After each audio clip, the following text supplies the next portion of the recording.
So another one, I've just done the Blue Lady video, but in the other room we've got an Amilcar, which is unusual. You don't see many of them.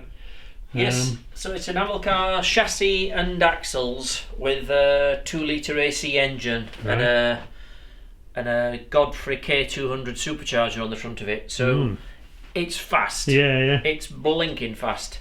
So it's been a commissioning job really to make it run nicely, and it's pretty much ready for going back to the customer once we've got the new lights on the back. Yeah. We've if you don't turn the fuel off, it fills the supercharger up, and hence the inlet manifold, and it's a real nuisance to start. Right.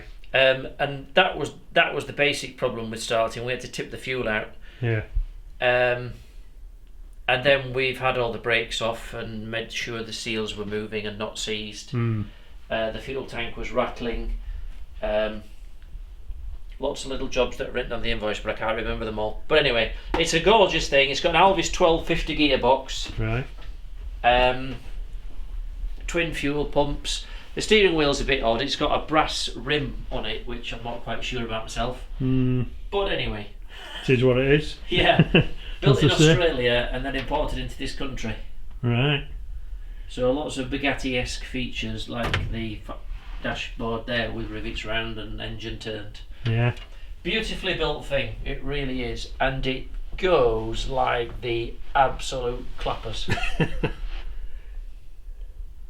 It does look nice, I must admit. Yeah, and sort of Bugatti-ish tail, a bit droopy like some Amilcars or BNC, pretty French sort of. Yeah. Yeah. Droopy. Right, we'll have a walk round to the other side. Not for the faint-hearted, this one. No. It has been around a little bit in the VSCC. I looked through the history file and it did. Yeah. Chateau Impney in the years that the Spollans ran the event.